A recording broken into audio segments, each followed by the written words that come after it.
I'd like to call to order the City Council meeting of the City of Port Richey this 23rd day of September, the year 2014.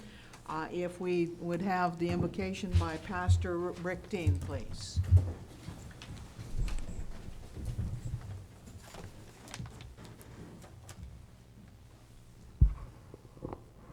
Dear Lord, it is such an honor to be standing here tonight, thinking on the way up tonight that just a burning lamp. That's what this outfit is here in this building, a burning lamp to show the rest of the world that they can function as humans and still have you in their life. Allow you in their building when others are saying, no, go away. It is such pride I speak here, knowing that these people realize that certain things just can't be done without you. For that, I want to thank you, dear Lord, for showing them that.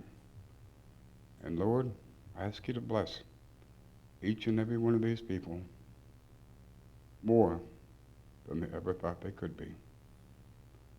Give them the wisdom to make the proper decisions tonight. In Jesus' name I pray, amen. If you join me in the Pledge of Allegiance, please. I pledge allegiance to the flag of the United States of America and to the republic for which it stands, one nation, under God, indivisible, with liberty and justice for all. Madam Clerk, will you call the roll? Yes, ma'am.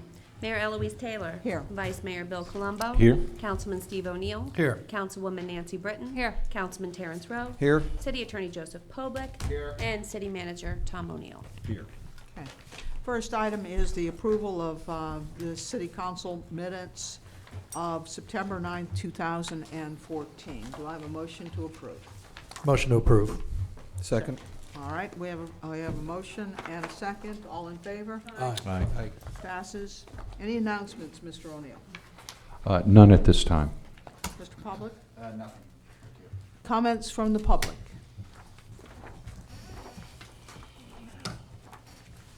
Mr. Brown, come on forward.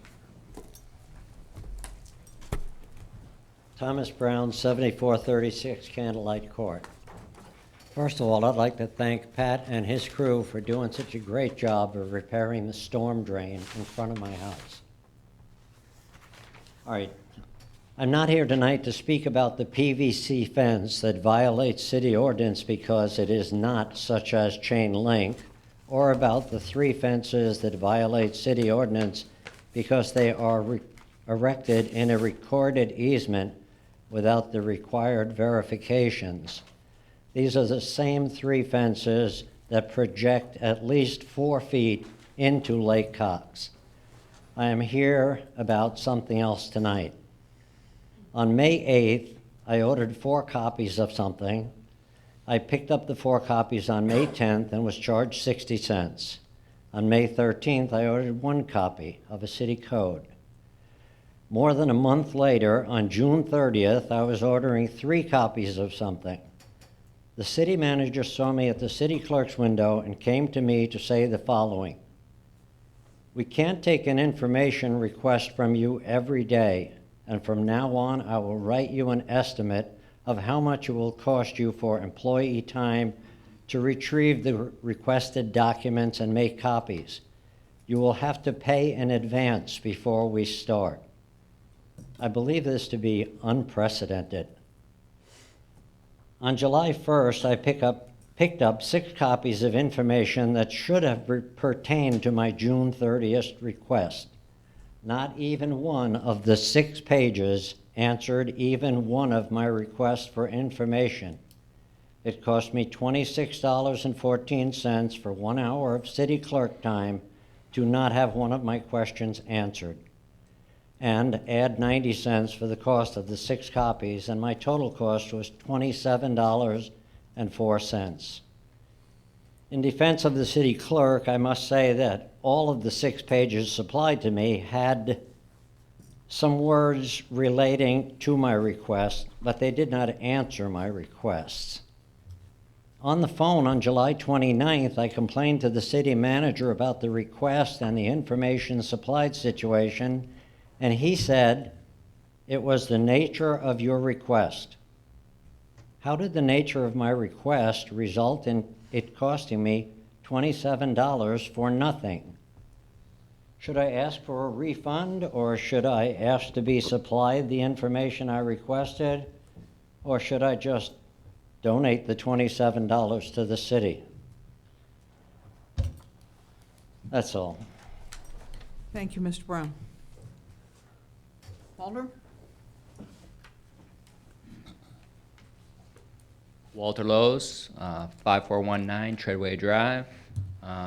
Just want to first of all thank the council for approving the waterfront improvement development issues that we discussed last CRA meeting. So thank you very much. I think those are going to be well received city improvements. So thank you for approving that. Also, I just want to give you a heads up that we are planning a very exciting event here in the city that we're hoping the city will become involved with. So we're just giving you a heads up, and we are working on our special events permit and so forth. But it is actually a Halloween bash on the bayou. So part of that event is there's going to be a trunk or treat.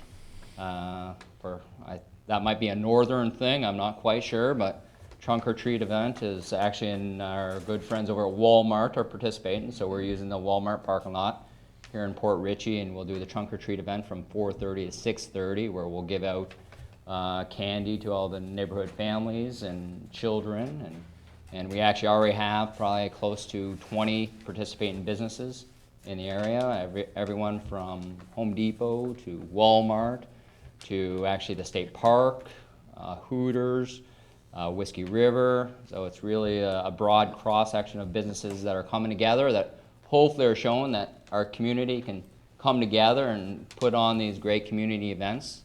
The trunk or treat event is going to be followed by a lighted golf cart parade, which will hopefully, with your approval, come out of the Walmart parking lot and head down Bay and down Old Post, down to the business district down on the bayou. But this will be a fun, hopefully festive event to hopefully celebrate Halloween, and also just a good way to bring out our community. And the night will be capped off with actually live entertainment both at our place and Whiskey River. So Whiskey River is doing the Bearded Brothers, and we're doing Never Stop Believin'. So hopefully that might be our motto here. But I think it should be a fun night to have you all, and we're really excited and hoping that the city will become involved with that event, because I think it'll be a good way to bring out our community and celebrate some of the stuff that we have going on. And lastly, one of the improvements that we sort of talked about in the CRA improvements was the dredge component of those improvements. And we just like to maybe put some tight deadlines on that moving forward, so we can get some serious momentum behind those efforts. Those have sort of, I know the conversations have been going back and forth between our attorney and Ms. Public, but we'd like to sort of sharpen our pencils and pens and set some hard deadlines. And so, because I think if we can start showing some work and progress done, I think that would be a good thing. So hopefully, maybe with council's direction, we can maybe set some hard deadlines that we can work towards. So, thank you. Thank you. Anyone else? All right, any comments from council? Ms. Britton. Okay. First off, before we get started, I got an email saying something about Chief Gabbard, putting on the website some information that I discussed with him, just basically our police report, so that our citizens kind of have an idea what's going on in the community. And that being said, I just want to publicly thank Chief Gabbard for coming here to our city, providing us with a tremendous service. You will be sorely missed. So I don't know, a couple times I said, will you stay? But, you know, you've done a great job here. Came in here just gangbusters and really put this department in shape, and we really appreciate what you've done here. And also, I wanted to just let everybody know we had our first playground meeting tonight. And Ms. Claudia and Mr. Lee both came to the meeting, and so we're hoping to go forward with that project. It's going to be a lot of work, and so anybody else that's interested in getting involved, please let us know. Okay, thank you. Best person to contact in the city would be Jocelyn. Okay.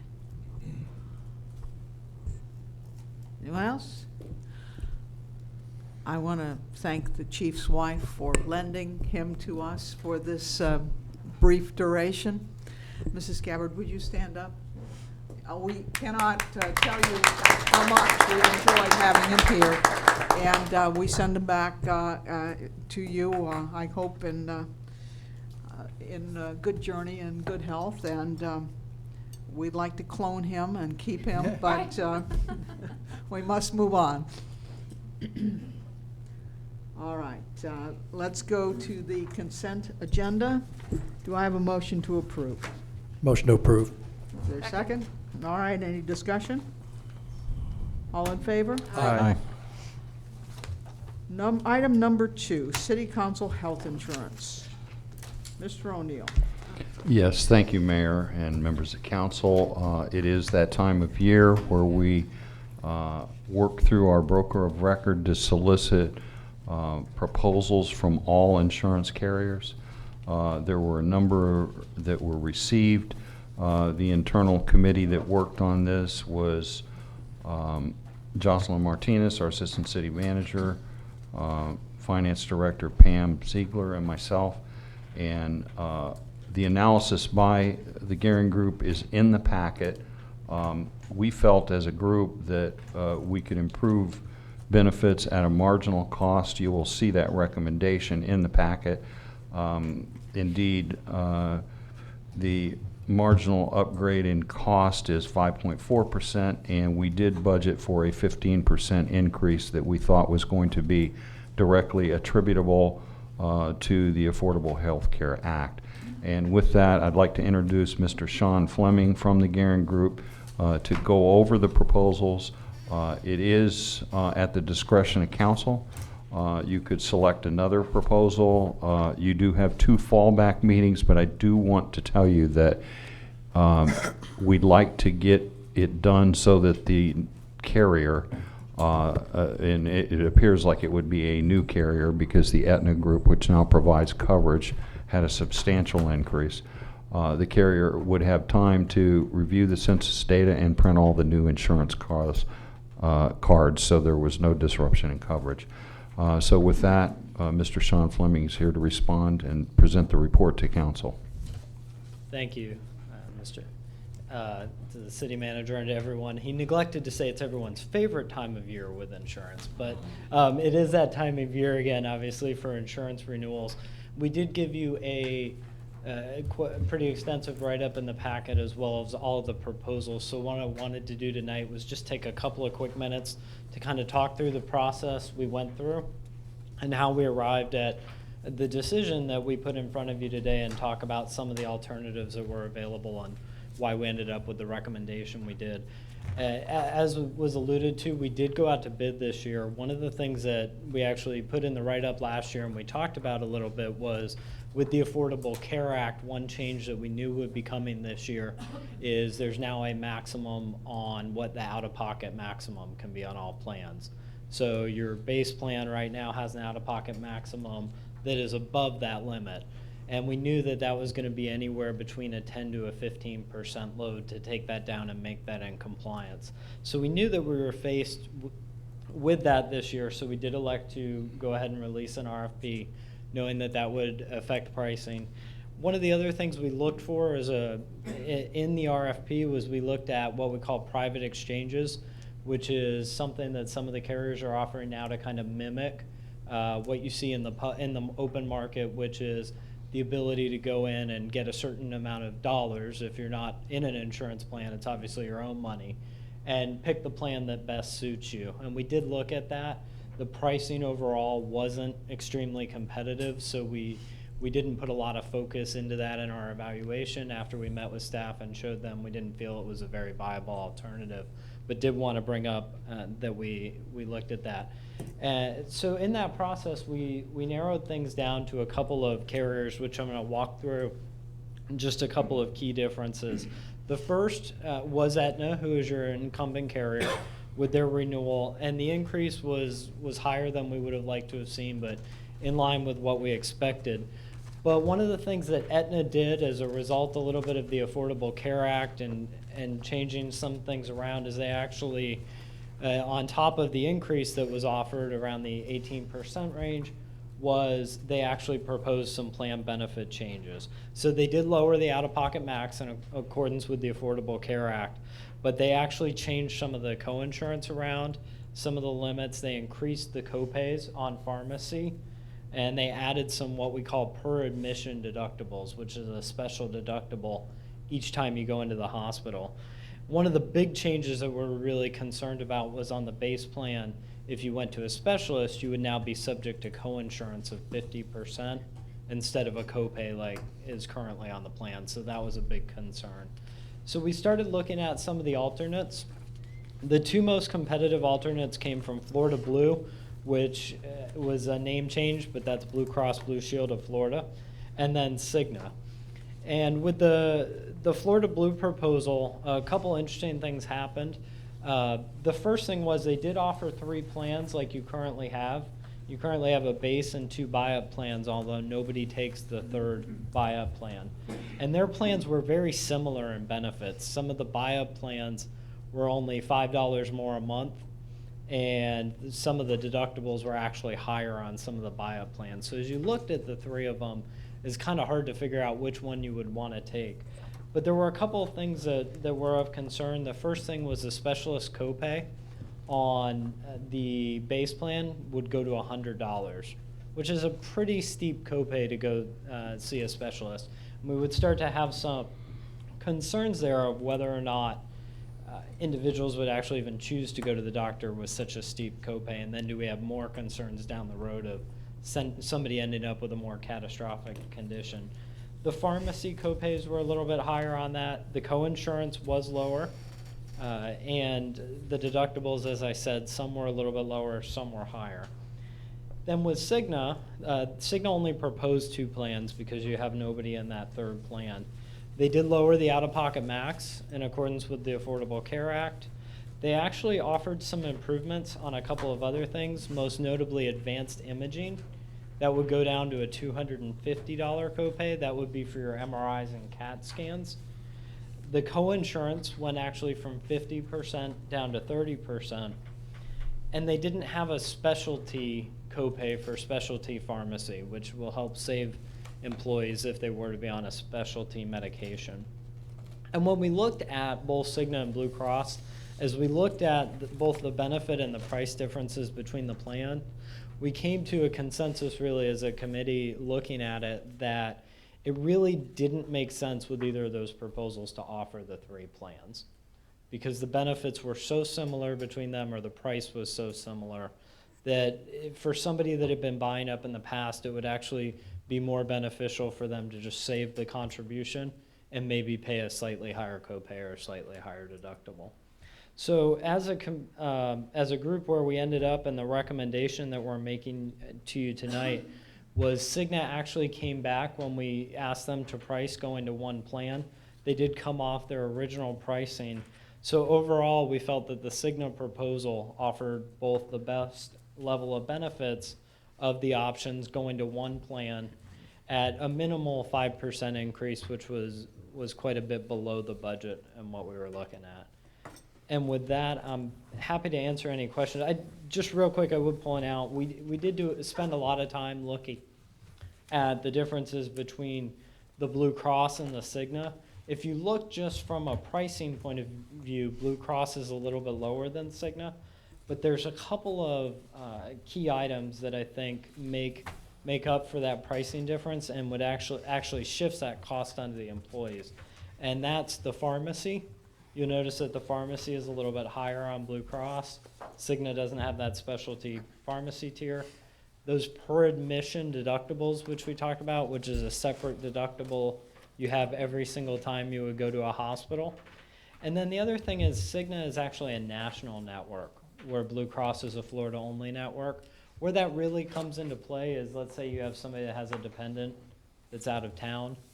If somebody chooses to go up to New York as an example for specialized treatment or something like that, they will be in the network if that person participates in Cigna's national network, where with Florida Blue, you're looking at a Florida-only network.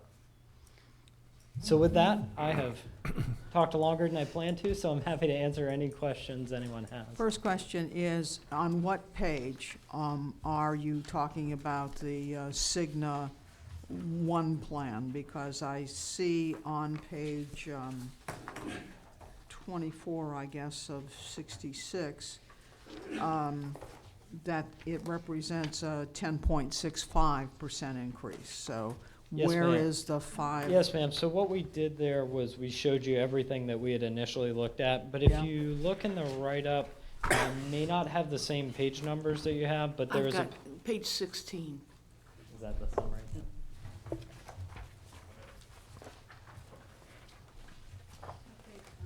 Okay. And Pam on that number, is that the benefits or and then the price is page 17? Okay, so page 16 are the benefits. That shows you the 3 current plans that you have, and then the 1 recommended plan with Cigna. And then page 17 will show you the price of that plan and the overall impact to the city. All 3 plans are HMOs. Our current coverage under Aetna, how do the available doctors and specialists compare under the Florida Blue alternative and Cigna compared to what the employees have currently in their choice of doctors? So overall, the networks are very comparable in size. What we aren't able to get on a group your size is we can't get a listing from Aetna of doctors that your employees have seen in the last 12 months, as an example. So in terms of are the networks comparable, the networks are very comparable.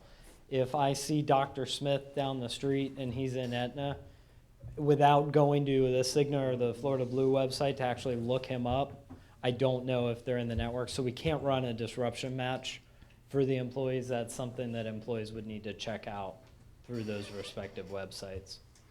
On the Florida Blue plan, you have the $500 deductible per admission. But that you talked about, that it was a 500 plus the yearly deductible plus 20% for inpatient hospital services. But that is capped out with the out-of-pocket maximum, isn't it not? Is it not? Yes, ma'am. Everything goes to the out-of-pocket maximum, so it's still included in that overall maximum. Okay, so the Florida Blue plan, which is actually a savings to the city over the current plan, as I read the material, it is comparable or better than what we've got now. Are you looking, just so I'm on the same page, are you looking at the base plan or which plan? I'm are looking you at the base plan, on the Florida Blue and on the current base plan for Aetna. It is, I would say it's comparable. Is it better overall? It depends on your situation. And the reason I say that is let's look at somebody that maybe doesn't go into the hospital throughout the year. So somebody that's just going to primary care and specialty care, like, you know, and they don't have any major events, they are going to have both a higher PCP and specialist copay. Pharmacy is better on generic, it's a little bit more. So the 2 big areas of difference are obviously, if you're not going into the hospital, would just be that there is a higher cost for the primary care and the specialist visits. So if somebody goes to a specialist, 6 times a year, they're gonna pay an extra almost $200 a year under that Blue Cross plan. Overall, at the end of the day, if somebody gets really, really sick, they're diagnosed with cancer and they're having treatment, either plan, you're gonna pay $63.50 for the year. So you're kind of at the same point in that situation. Okay. Anyone else? If anybody, I think they're still browsing it. It's a lot of information, but I guess I can just say in this particular case, you had provided an additional discount, offering the one plan instead of the base plan with 2 buy-up plans, correct? And I know we had budgeted, I think we anticipated, obviously, a greater increase. Thus, we had budgeted, I think, $7,000, it's stated here. We ended up at $5,586 per person. Obviously, there are still, I don't know what you would describe as options therein when we consider one, payment a little bit more for specialist care. I didn't get as far as pharmacy type increases. I don't know if you noted that there were any increases in, I mean, I know it's hard to say offhand because you've got generic, which is probably more of it than not. And then you've got your other specialized medicines and such. So as you indicated, depends on a person's situation. But overall, I think the average consumer of healthcare services would be X, and we know what that cost would be generally throughout the year. So correct me if I'm wrong, it seems like the Health Care Act is maybe provided for there to be some decreases actually at this end of the scale, perhaps. I don't know. Maybe, yeah, it's hard to say how much of that is the Affordable Care Act or not. Right. I'd kind of be hazarding a guess there. From the overall comparison of kind of the Cigna to the Florida Blue plan, I think on the pharmacy, you have the Cigna proposal is a little bit more competitive. Again, it depends on what kind of drug you're taking. If you're only taking generic, Florida Blue is a better option. We know as a whole, most people probably take generics, but there are a decent amount of people taking a tier 2 or a tier 3 drug. There's not a lot of people taking specialty drugs, but just to give you a little insight, specialty drugs is kind of the big concern in the market right now. In 2012, I think there were like 13 specialty medications on the market. Right now, there's about 800, and that's basically where pharmaceutical companies are investing all their money right now. There's a new drug out, for example, that's gotten a lot of press called Sovaldi for hepatitis C. It's $1,000 a pill, and you take it for 9 months every day. So there's some pressure in the industry with those specialty drugs. They're coming out more and more. So if somebody does end up on that one on the Cigna proposal, they're going to be a $70 copay. On the Blue Cross, they're going to be a $200. It's probably not going to affect a lot of people, maybe 1 or 2 on a group your size, but it is something that's out there. Now, I think before we had a sensitive area in that we had associated a $10,000 maximum out of cost. Obviously, that was not a popular program, but offered some significant savings perhaps. But needless to say, at this particular point, the maximum out of pocket you stated was just in excess of $6,000. Correct, $63.50. And if someone is to go in a hospital, and let's just say, for instance, that they're there for 4 days, what specifically, and I should know it by looking at it, but what specifically would be their cost per day? What would there be a maximum out of pocket based on a daily?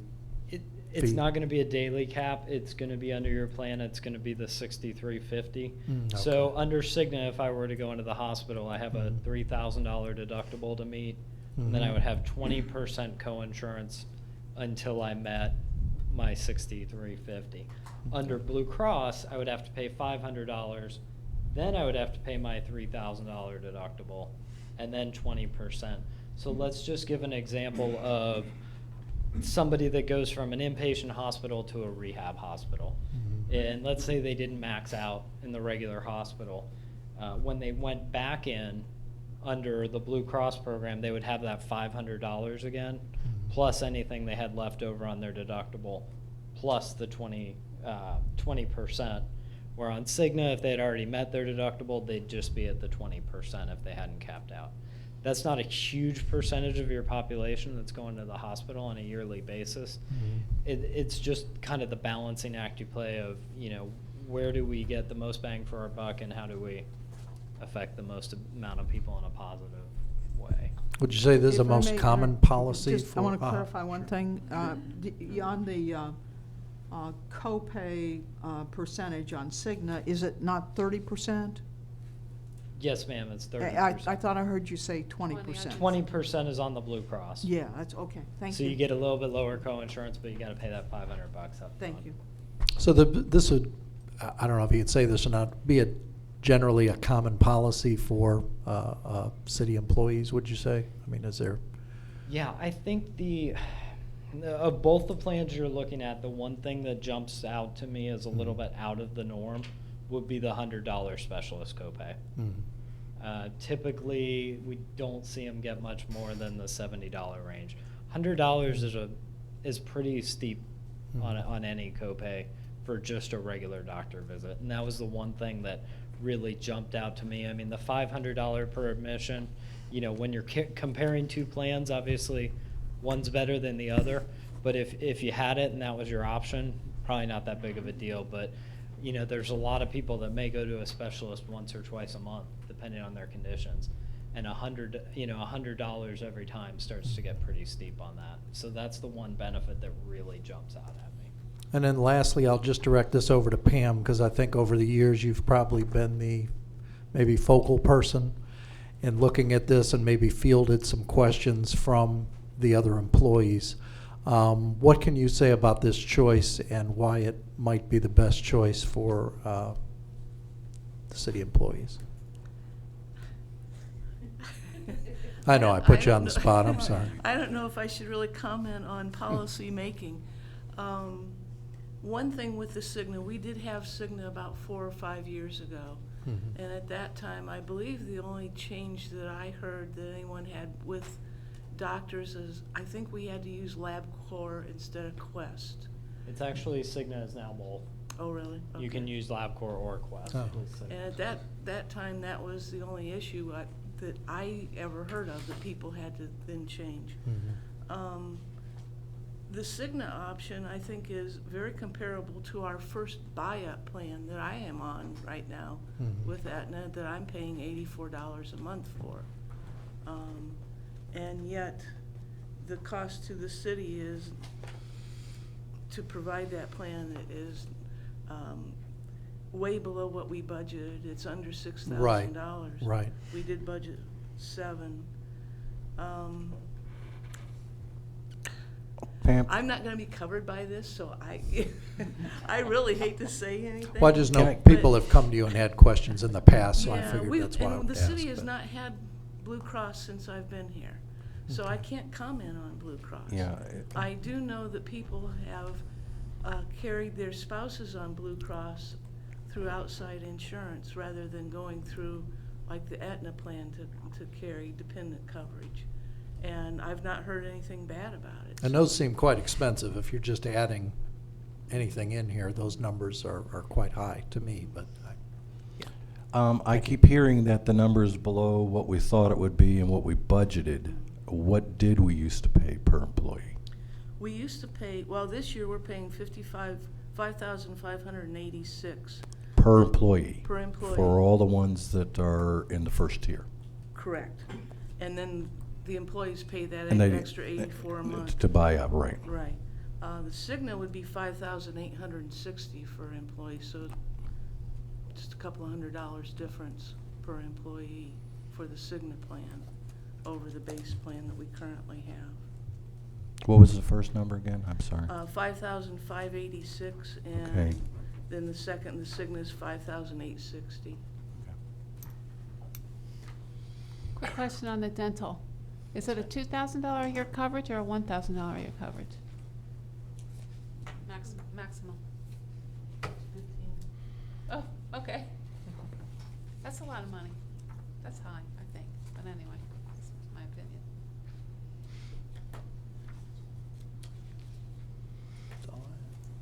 One question I do have, Sean.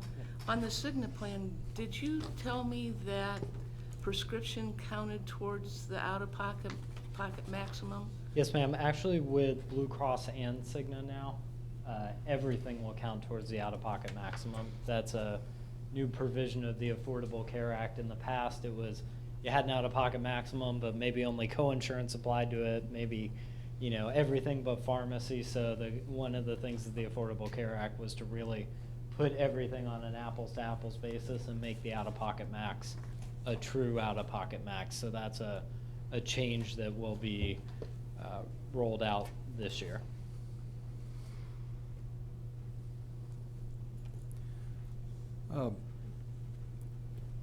As I look at the Florida Blue plans, did you also look at Blue Care 56 and 52 as well? Do you know? I don't have those in front of me, so I don't have the benefits, but I know we did look at, basically the whole spectrum. Are you looking at, is there something you're referencing with that? Yeah, I saw it here somewhere. Actually, I saw you had the 49, you had the 54, and the 53 Blue Care plan. There's a couple others, and I just wondered if you looked at those, if you remembered. I don't remember what the benefits are on those plans without having the full grid in front of me. But I do know when we get the proposals, we get a list of everything, and then we try and identify the 3 that we can find that are the closest. Jeez, what a job. Yeah, and what's happened, what you see a little bit with the Blue Cross proposal is a little bit effective the Affordable Care Act, in that the carriers tried to really streamline their offerings to match up. If you've paid much attention to the exchanges, we have what we call the metal plans, the gold, the bronze, the silver, so they really tried to kind of minimize the plans they're offering and make them match up more to what individuals would be looking at if they want to go outside of their employer's plan into the exchange. So that made it a little interesting this year.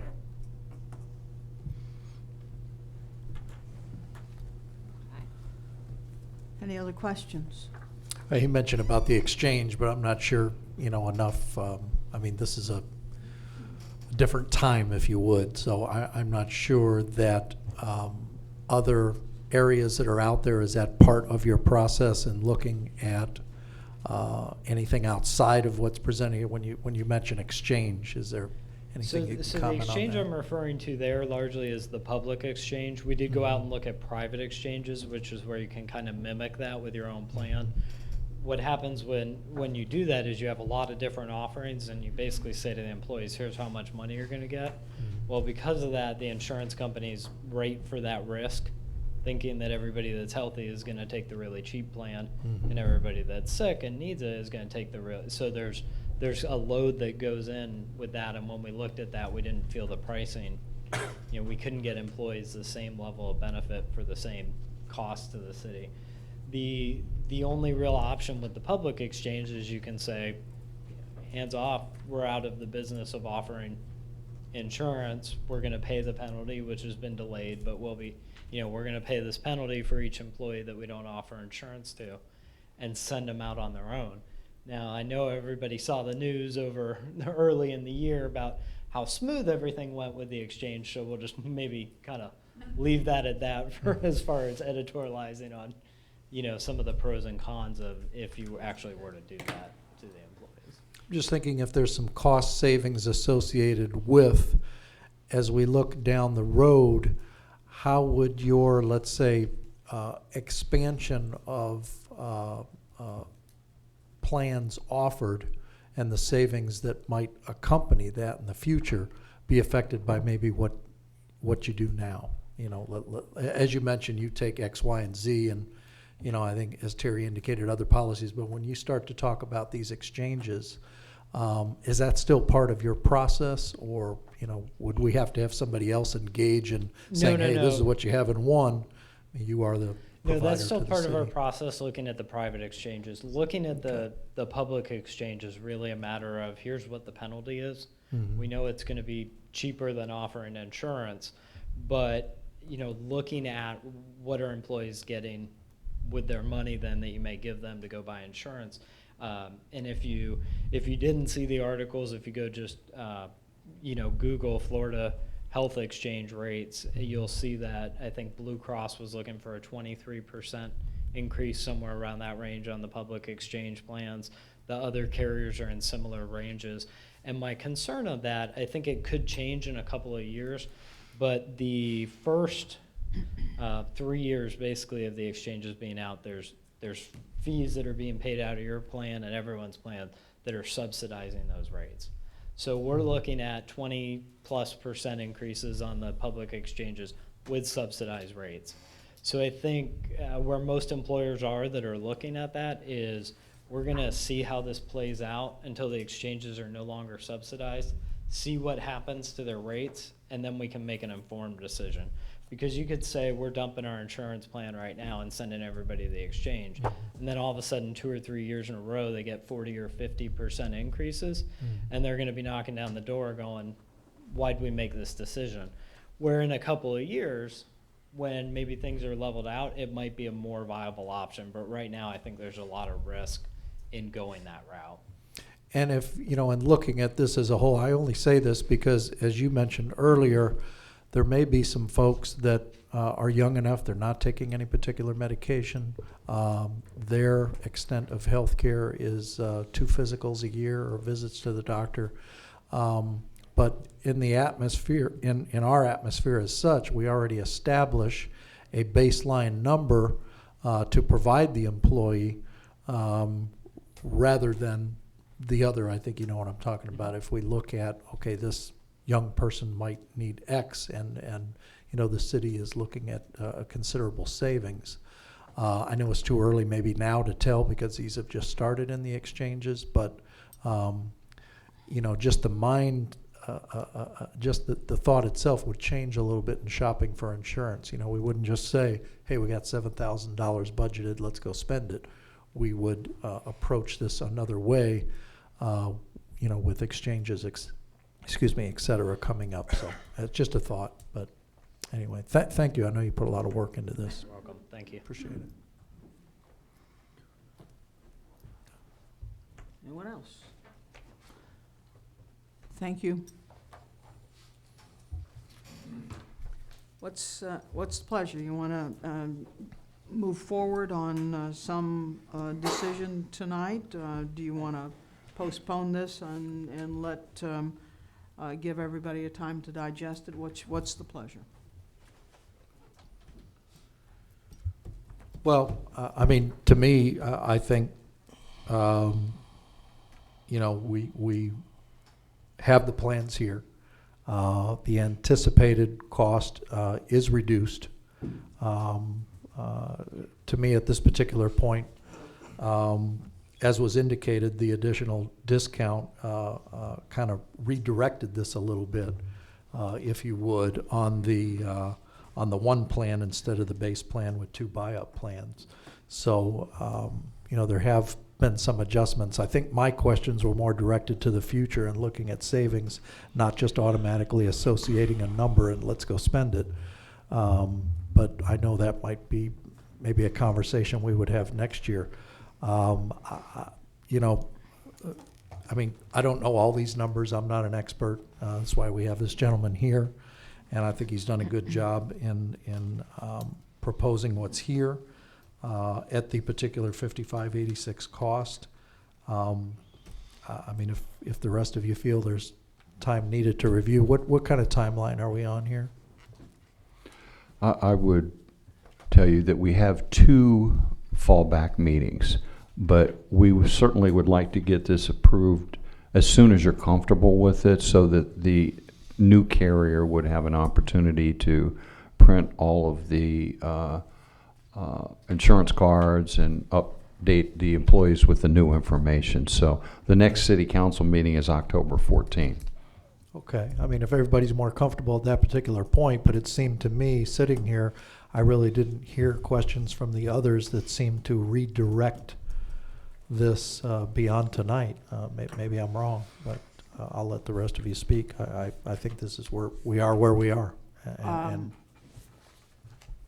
let me just say that, based upon the summary material that we presented, as I understand it, Florida Blue represents a 1.4 reduction in the cost compared to the current plan, and the Cigna plan, which has some enhanced benefits, has an increase of 5.4% or $13,155. I've spent some time looking at this because it took some time to digest all that's here. And one of the most important decisions we make for our employees is health insurance. It's pretty critical to our survival and our well-being. But my position is I would favor the Florida Blue plan rather than the Cigna plan, because I don't see that significant a difference between the two of them, in that we've got the same caps. And so if we can save, given the tight budget that we have, if we can save and offer a plan that to me looks better than the current plan that we have, then I think we ought to take the cost savings and do the Florida Blue.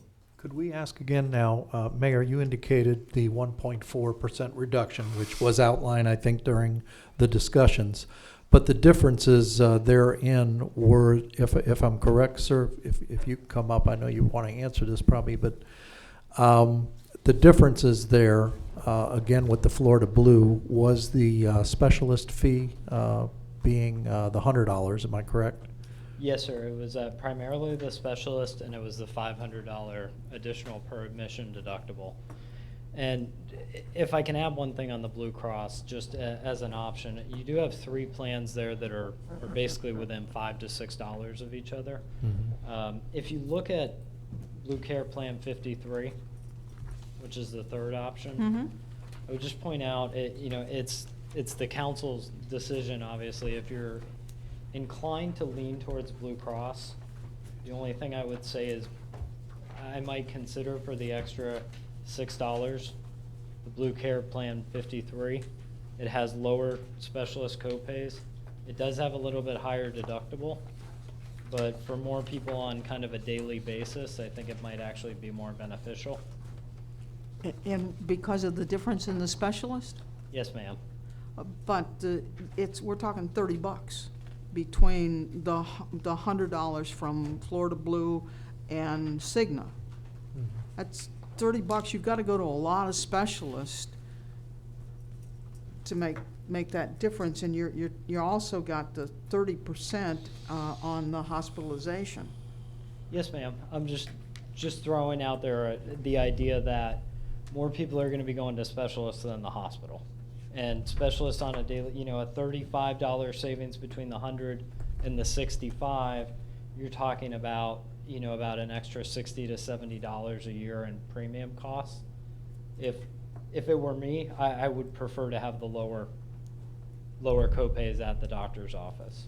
It would still be a cost savings, keep your cost basically flat, but I think it's a little more beneficial to the employees. Although the deductible is more, you don't have the $500 per admission deductible.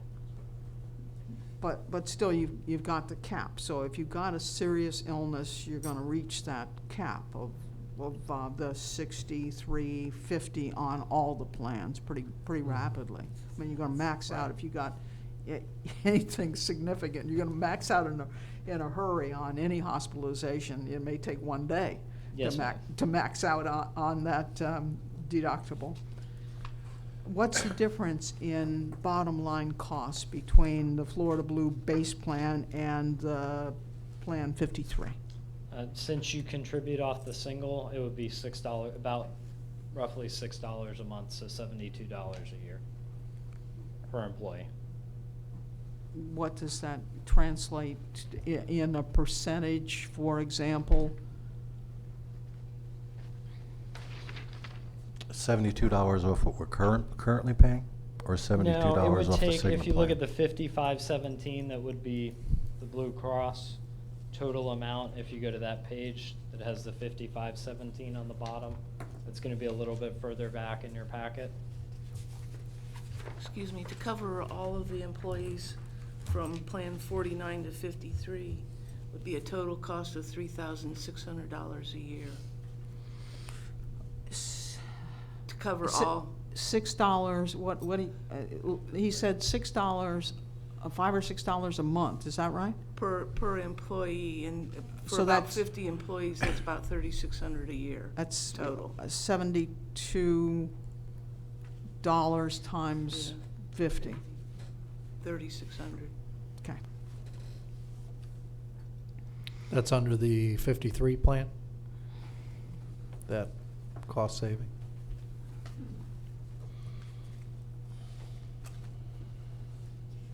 I know with the 53 and 54, you've got the 5,000 on the 53 and the 10,000 on the 54 if we look at family on page 3. Mm-hmm. So you give your families a little bit better benefit. Right. Singles a little bit higher, but you remove that $500 per admission, so it's kind of a wash at the end of the day. Right. Right. What percentage of the employees, Pam, have family coverage or spousal coverage? Only one right now. There's only about one person right now that has dependent coverage on the health insurance. And your recommendation, again, if you would just kind of summarize on the 53 versus the other, the 54 was? If you were to go to Blue Cross, I would recommend going to the Plan 53 for Right. the minimal cost increase of the $3,000 a year. And I'm not trying to, brush off $3,000, but you're saving your employees, as an example, $35 every specialist visit. Right. So, I guarantee you your employees have 100 specialist visits throughout the year. If you take that 3,000 and kind of divide it by the 35 a visit, that's a way you can think about it. It's not an exact science, but it's really a question of you're shifting costs from one pocket to the other. The other thing, you do have the advanced imaging, which is your MRIs and Yeah. CAT scans again. Yeah. Instead of being 400, would be 200. And your emergency room, instead of being 400, would be 300. So as we look at it, you're getting a lot of bang for your buck for that extra $6 a month. Still keeps you well under budget, pretty close to current. So it's just, of those three plans, they're so close in price that would be the way I would recommend leaning So with the more. Cigna, we were talking about 5586 with with the 53, we're talking what number again?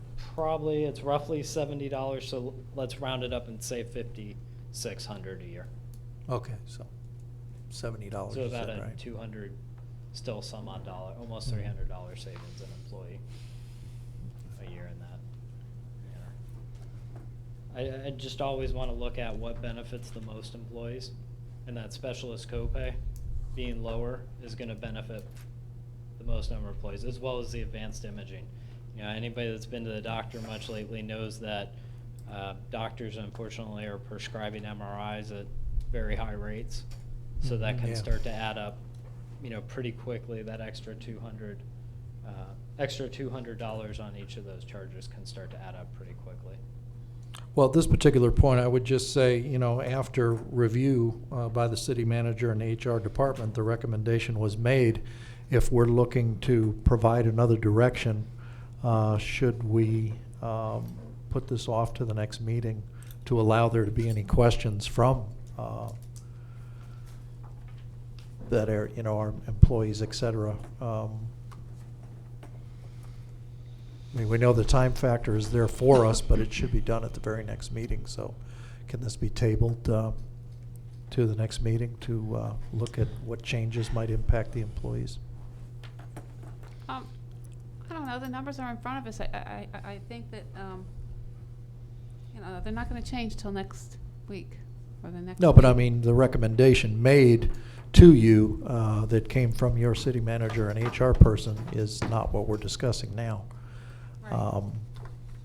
I'm just suggesting that we've asked if there's enough time, and there is, we're ahead of the curve here, should we wait and have this vote at the next council meeting.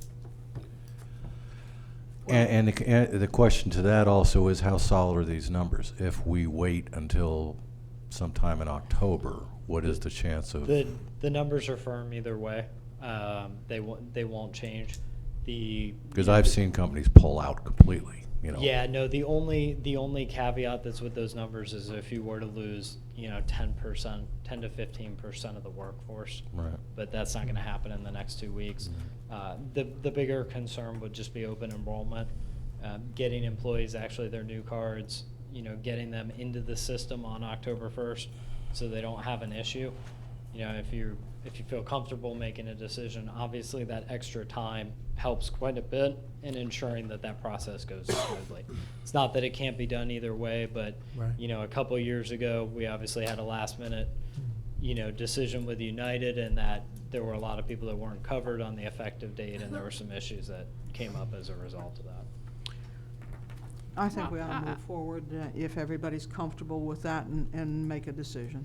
I'd like to motion to go with the city's, we have spent all these years, and, Pam we always put a good effort into providing the best judgment that she can when it comes to these programs. And if this is something that the city employees have come to the conclusion it's a program that they're looking at, and I know they always consider the budget with that, I'm going to go with the plan that they have approved, which is the, help me, Cigna.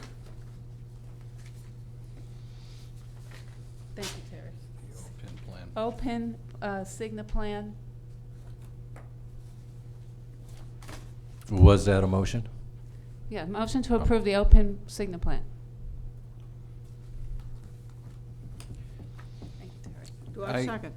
I would second that, but I think I would like to see one more plan. I came across this, it's a Blue Care 56, and it's probably too expensive, but it does bring the out-of-pocket down. And I just, for my own satisfaction, would like to see what it would cost us to get that plan. I've always been concerned because, God knows, our staff doesn't make a lot of money. And I'm always concerned that, you go into the hospital or your family goes in the hospital, you're now at $12,700. That's a lot of money to someone that doesn't make a lot of money every year. So I would really like to see just some numbers on the Blue Care 56 plan. Did he say that was a second for discussion? Or he was making He a said, second? I'd like Yeah. to second, is actually what he said. I would have, but I'm not going to. Yeah. Okay, so there is no second. Yeah. If it wasn't for that, I probably would, but I'd just like, for my own satisfaction, to see the numbers on that before we make a Do decision. you have that available in the data that you've collected? I don't know offhand. I don't have that file with me. What Blue Cross does with their plan numbers is some of the plans, so they have a number order, but they're not necessarily in a logical order, for lack of a better explanation. And I don't know if you were looking at a large group or a small group with that. Sometimes what they do is, Blue Care Plan 48 will be for large groups, Blue Care Plan 47 will be for small groups. So I don't know, without going back to Blue Cross, if that's actually even a plan that you're eligible for. I would have to check. I just don't feel comfortable giving you an answer until I would have to go back and look at that. And I don't know what the pricing would be on that. Okay. If I can clarify one item, Pam, again, you indicated that one employee has family coverage, On the health insurance, that's correct. so that the $12,700 max payment it applies to only one employee. So, and the $12,700 is uniform through all the plans. I mean, the max cap is going to be uniform under the Affordable Health Care. Is that correct? That's correct. And one other thing that I will point out with the family maximum is you still have an individual maximum on your plan. So what that means is if my spouse and I are on the plan and I end up in the hospital and I meet 6350, I don't have to meet the 12 diet. If she's perfectly healthy and never goes to the doctor, I still stop at the 6350. So that would be more, if both of us are having a bad year, and it's really more designed for people with 4 or 5 kids on the plan to have them all accumulate to that max, but you still have that individual protection level, even if you have family coverage. All right, we've got a motion and a second for discussion. Are there any We other? don't have, We don't have a second. we don't have a second. We don't have a I'll second it. Okay, Terry seconded. All right. Then discussion, again.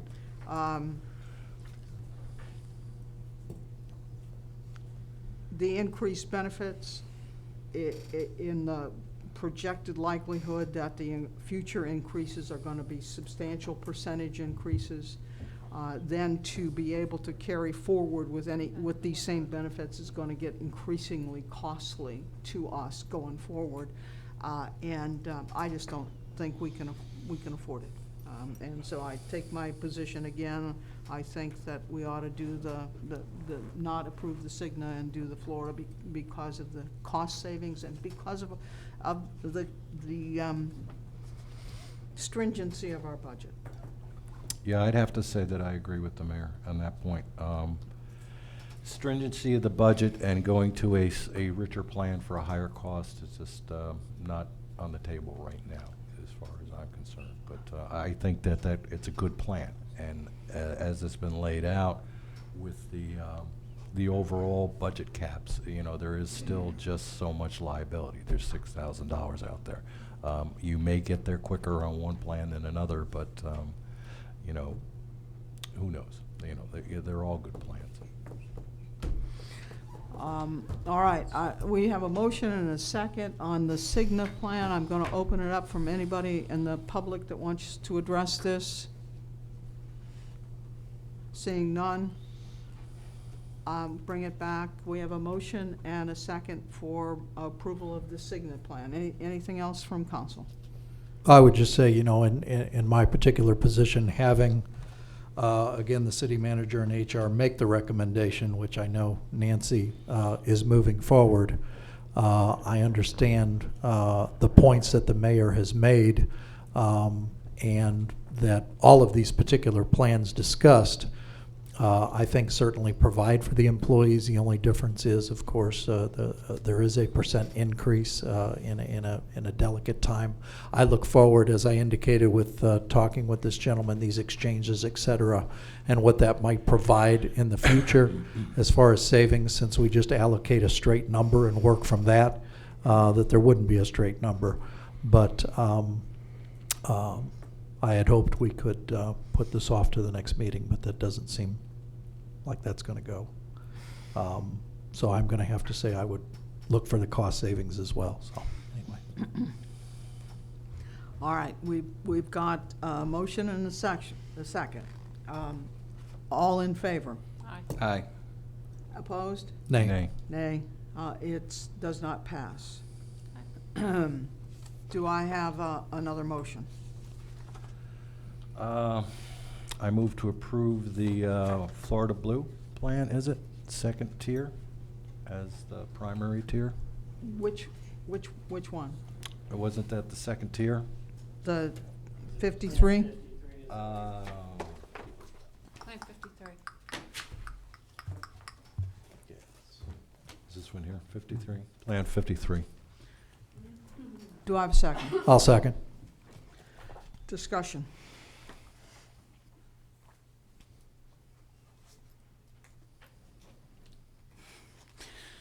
Seeing none, is anyone from the public wishing to address this? All right, I'll bring it back to council. We have a motion and a second on the Florida Blue Plan number 53.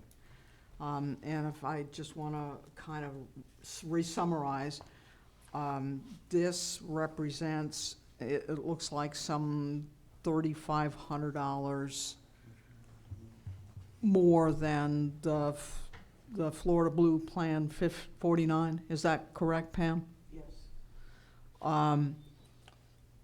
but but the other one was a reduction, so it isn't really $3,500 more than we're paying. It's somewhat more than we're paying, but less than the Cigna plan. All right, and again, the same caps and the reduction in the Specialist. specialty. Okay.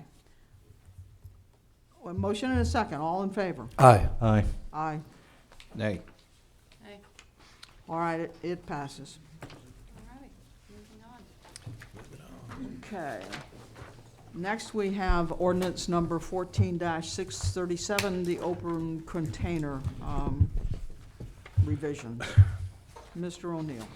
Yes, before you tonight is an item where we are requesting your direction to finish an ordinance relative to the open container laws within the city of Port Richey.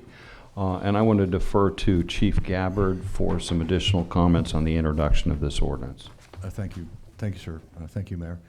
This item it's an ordinance that's currently on the books, but we have been unable to enforce it because the uniform fine schedule does not meet the standard that the county court judges have indicated is what they would like to see.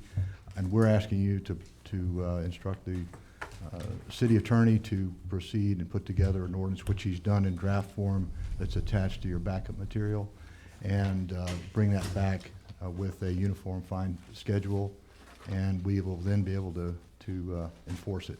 And this is one of the issues that's a real problem in our, particularly along the waterfront area and convenience stores and gas stations, where individuals enter these places and buy alcoholic beverages, take them outside and drink them in the bushes and along the streets and so forth. And right now we're unable to do anything but ask them to go someplace else. So we'd like to be able to take some enforcement action.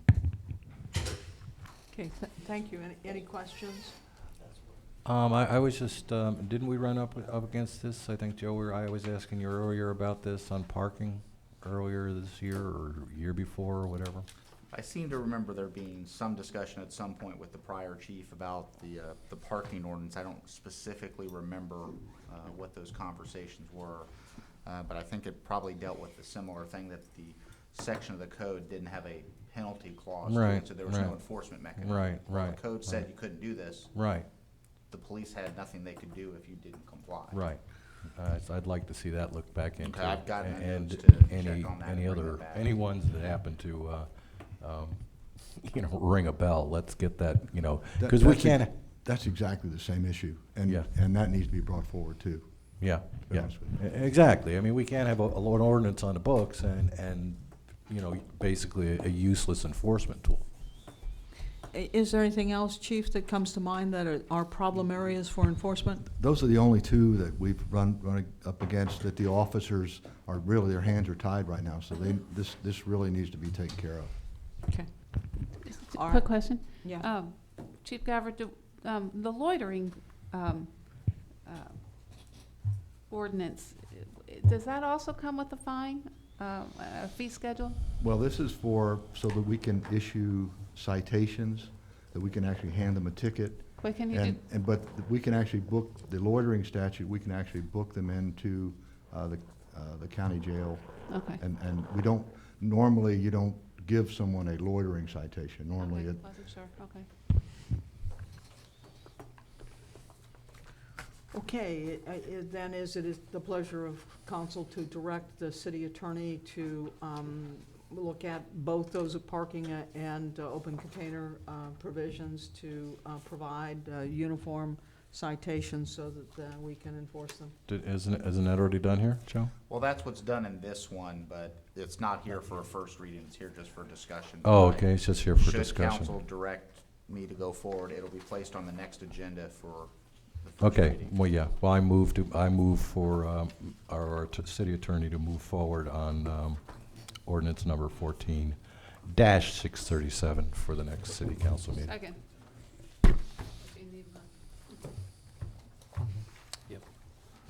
Okay. I have a second? Yeah, Nancy. I second. Second, okay. Anyone from the public wishing to address this one? Seeing none, we'll bring it back. We have a motion and a second to direct the city attorney to move forward with the revisions in ordinance number 14-637. All in favor? Aye. Opposed? Okay, it passes. And again, I'd add the admonition that we'd like you to focus on parking as well. I'll go ahead and I'll start preparing a draft for council's consideration on the parking ordinance. Thank you. All right, moving along. The next item is on the Bay Boulevard Lift Station repair, the Green Monster contract. Mr. O'Neill. Yes, thank you. We're at the point where we will discuss the most exciting item on your agenda tonight, and that's rehabilitation of the wet well of the lift station on Bay Boulevard. As you will recall, we discussed this. I want to pass around a sample of what this liner looks like upon installation. We discussed this at the meeting of August 27. And we discussed our staff recommendation for installation of this GML liner system at the Bay Boulevard station. The technology of this system is proprietary, and it offers a protection of the concrete in the interior of the wet well, which has suffered damage due to hydrogen sulfide gas that's generated by the sewage pumped at the station site. This system will bond to the concrete and the repaired concrete, and then essentially restore the structural integrity of the wet well and avoid the potential for catastrophic failure of the station wet well. Should that happen, I want you to know that the lift station would require a total replacement, and that could cost as much as $350,000 to $500,000. I've worked on a number of total replacements in the past. Some are more than that, but this station would fall probably within that price range for a total replacement. When we talked about this before, I know it's hard to visualize or realize, but this is a very complex job. The station must continue to work or be bypassed. The proposal that we have includes a bypass pump operation for the duration of this liner installation, and that's a fairly complex process in that the water will need to be removed from the station. It will need to be thoroughly dried out. The interior surface will need to be prepared, patched for the liner system, which is a spray-on system. It's not an in-place liner that's installed. And the total cost of the project, including the $8,000 plus that it takes to bypass this, is $22,875. I wanted to let you know that we carefully looked at this and its alternatives. There is an alternative that I have prior experience with. It's also proprietary and in widespread use. Both systems are excellent for rehabilitation projects of this kind, and we are recommending the GML product because it enhances the structural integrity, and additionally it does compare favorably to the SpectraShield pricing under its current contract with Pasco County. Specifically, the wet well line item on the Pasco County SpectraShield contract is $21,000, and the lining costs of the GML proposal are $11,000 plus, so it compares favorably with that price. Speaking to the bidding of the project, the GML proposal is based under the terms and the pricing of the City of Punta Gorda contract. To piggyback on an existing bid is a commonplace in governmental contract awards. It does avoid the cost and the time and expense of bidding the project as a standalone project. Additionally, the council needs to know that if indeed it was a standalone project, the price could be more and likely would be more than the economy of scale provided by the city of Punta Gorda contract. So accordingly, the action requested of the council is to consider the attached proposal from GML in the amount of $22,875 for the installation of a new wet well liner system for the Bay Boulevard lift station, and the staff is recommending approval of that authorization. Questions? What kind of guarantee is associated with this new lining? A year. However, I would tell you, unless we have an earthquake or a sinkhole, that project will outlast me and probably every member of the staff and city council. It's impervious, as you can see, by its structural makeup to corrosion. It protects all of the concrete, also all of the lifting mechanisms in the station, the metal. The only thing it doesn't cover when they do the job is the pumps, and they have a different protective coating on it. How many years do they project these things will last? I'm sorry, didn't hear. What's the longevity of it? Do they give you any idea how long these liners last? Generally, something like this would last many, many years. It can be subject to mechanical damage if somebody makes a mistake and they drop something on it, or something collapses in the station. For example, if there's a shifting of the ground and there's the same things that would cause your slab in your house to crack, that could affect this. But I talked myself with the utilities director of the city of Punta Gorda, and he told me that they've had a number of similar projects done both in wet wells and manholes, and every time they've had any kind of a problem, they've responded very promptly to fix any matter. Now, currently, what is the consistency of the present well? Is it fiberglass or is it?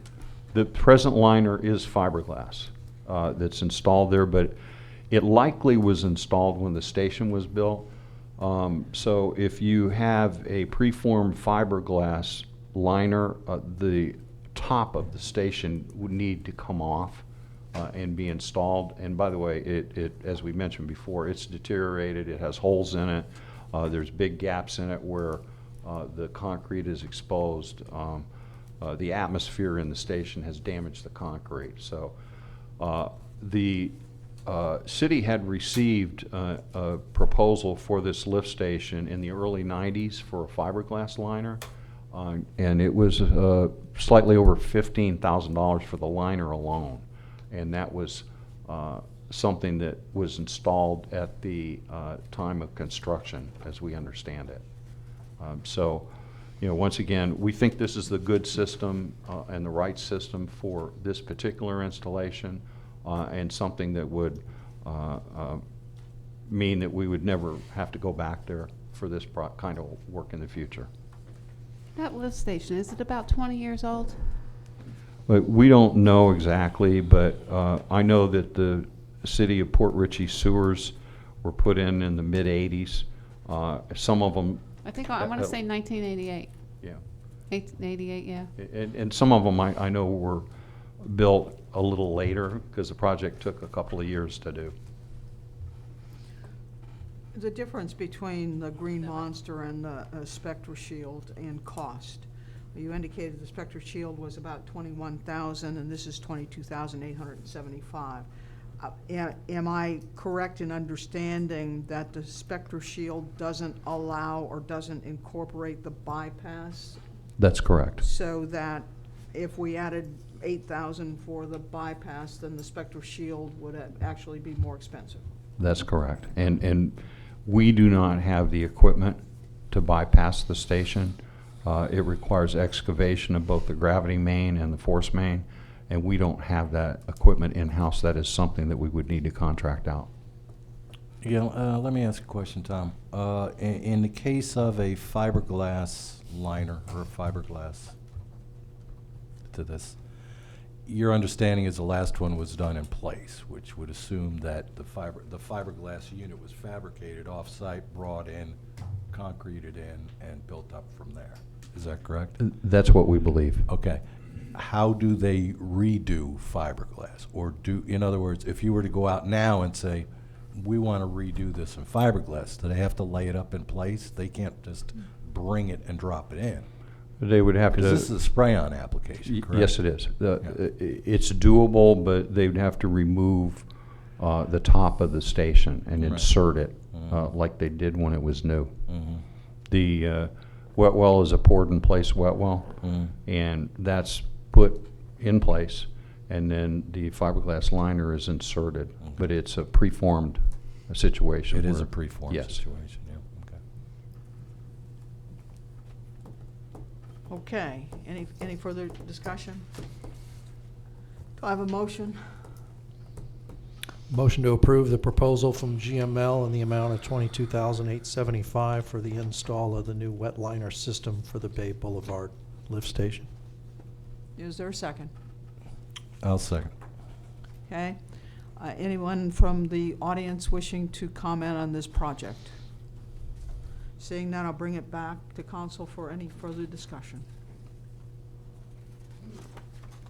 Okay, we have a motion and a second. All in favor? Aye. Aye. Opposed? Nay. Okay, it passes. All right, the next item is resolution number 14-11, adopting the 2014 revision of the Pasco County Local Mitigation Strategy. Mr. O'Neill. Yes,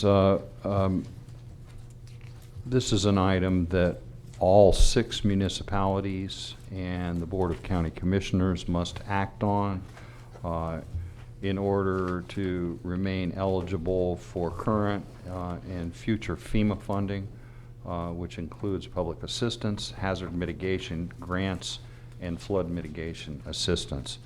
The LMS, the Local Mitigation Strategy, is something that periodically all governments meet on and discuss revisions. It was last amended and approved by all of the municipalities and Pasco County in 2009, and it again is subject to your approval. The alternatives that you have are laid out in the memo is approve the adoption of the revised LMS, which fulfills the requirements of the final rule on this matter. You could recommend modifications to the LMS or decline to approve it. We're recommending that you approve it.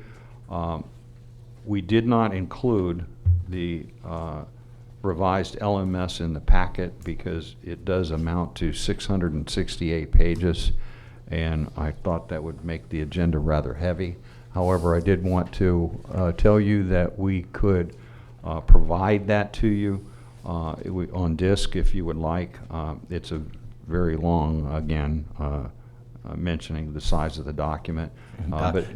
Document may shrink physically, but it's still. Yeah, we can shrink it to the size of a disk. Yeah, right.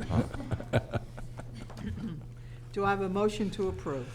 A motion to approve resolution number 14-11, a resolution adopting the 2014 revision of the Pasco County Local Mitigation Strategy. Do I have a second? Second. Okay, Mr. Public, would you read it by the caption, please? Resolution 14-11, a resolution by the City Council of the City of Port Richey, Florida, supporting and adopting the Pasco County 2014 revision of the local mitigation strategy, providing an effective date. Thank you. Anyone from the public wishing to address this? All right, bring it back to council. Any further discussion? And it's just more federal regulation. They don't give us much choice on it. Exactly, it's take it or leave it. Yeah. If we decline, then our ability to get any assistance is problematic. Yeah. All right, we've got a motion and second. All in favor? Aye. Aye. Okay, it passes. That completes the agenda for this evening. A reminder, we've got budget meetings coming up on Thursday, starting at 7 o'clock. So if you don't have it in your schedule already, please so note. Please get it. Is there anything further before we adjourn? Oh, yeah, the next council meeting, Mr. O'Neill, I've been sharing an email with you about the FEMA mitigation, where in the past we've done some programs where some of the citizens have raised their homes up, and also I've noticed that in some of the information that some of the cities have gotten mitigation grants and whatnot. So I would like us to look at that, show the council that information, and let's talk about it. Will do. Okay, anything else? Thank you, Chief. It's been our pleasure. Should we sing that, farewell song, "Auld Lang Syne"? Seeing nothing further. She just we- always wants we to bring a stand song adjourned. into it, doesn't she? I always want to sing. Always want to bring a song into it.